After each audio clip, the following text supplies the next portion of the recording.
Faman ittaba'a hudaya, lalu kemudian siapa yang mengikuti petunjukku, fala yadhillu wa la yashqa, maka tidak akan sesat dan tidak akan celaka.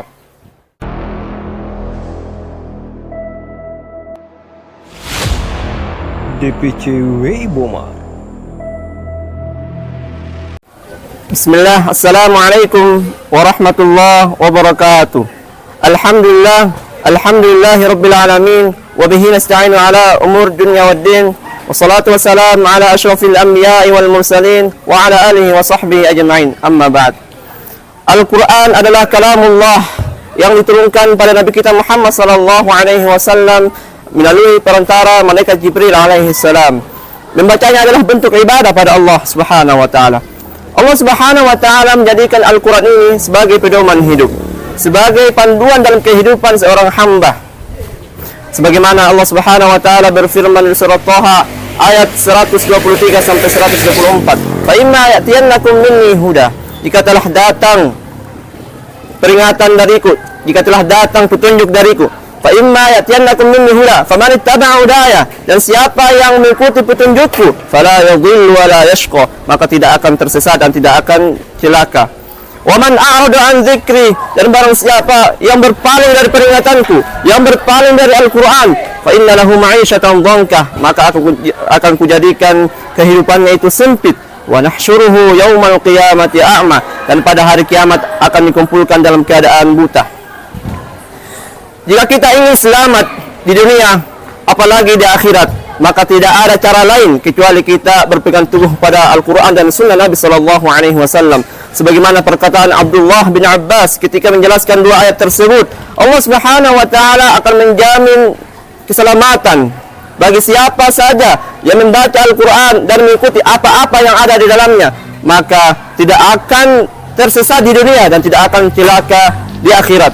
Sebagaimana sabda Rasulullah sallallahu alaihi wasallam, taraktu fikum amrayn lan tadhillu ma tamassaktum bihima, telah kutinggalkan dua perkara, jika kalian berpegang teguh pada dua perkara tersebut maka tidak akan tersesat. Apa itu? Al-Quran dan Sunnah Nabi sallallahu alaihi wasallam.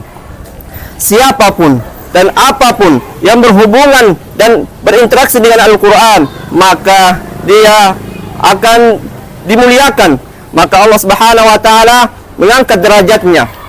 Al-Qur'an diturunkan melalui perantara Jibril alaihi salam, maka jadilah malaikat Jibril alaihi salam sayyidul malaikah, penghulu para malaikat, dan menjadi malaikat yang sangat mulia. Al-Qur'an diturunkan kepada Nabi kita Muhammad sallallahu alaihi wasallam, maka jadilah Nabi kita Muhammad sallallahu alaihi wasallam sayyidul anbiya wal mursalin, pemimpin para nabi dan rasul, dan menjadi manusia yang terbaik. Al-Quran diturunkan di bulan Ramadan, maka jadilah bulan Ramadan bulan yang paling mulia. Al-Quran diturunkan di dua kota, Mekah dan Madinah, maka jadilah dua kota tersebut kota yang paling mulia di muka bumi ini. Jika kita ingin mulia, maka marilah kita senantiasa berinteraksi dengan Al-Quran. Marilah kita senantiasa bersahabat dengan Al-Quran. Sebagaimana sabda Rasulullah sallallahu alaihi wasallam, khairukum man ta'allama Al-Quran wa 'allamahu. Sebaik-baik kalian adalah orang yang mempelajari Al-Quran dan mengajarkannya. Semakin besar perhatian kita terhadap Al-Quran, semakin tinggi juga keinginan Allah Subhanahu wa taala untuk mengangkat derajat kita, untuk memuliakan kita. Sebagaimana sabda Rasulullah sallallahu alaihi wasallam, innallaha yarfa'u bihadzal kitab, sesungguhnya Allah itu akan mengangkat derajat seseorang dari Al-Qur'an. Innallaha yarfa'u bihadzal kitab aqwaman wa yadh'u bihi akharin, dan akan merendahkannya dengan Al-Qur'an pula. Sebagaimana sabda Rasulullah sallallahu alaihi wasallam yang diriwayatkan oleh Abdullah bin Amr ketika menggambarkan kemuliaan seseorang nanti di akhirat kelak. Sebagaimana sabda Rasulullah SAW, yuqalu li sahibil Qur'an, dikatakan pada pembaca Al-Quran, iqra wartaki waratil kama kunta turatil fid dunya fa inna manzilataka 'inda akhirin ayatin taqra'uha. Bacalah dengan tartil, sesungguhnya kedudukanmu itu sesuai ayat yang terakhir kau baca. Dalam hadis lain dikatakan, Iqra'ul Quran fa innahu ya'ti yaumal qiyamah syafi'an li ashabi. Bacalah Al-Quran karena sesungguhnya Al-Quran itu akan menjadi syafaat kepada para pembacanya. Namun bagaimana Al-Quran akan memberikan kita syafaat?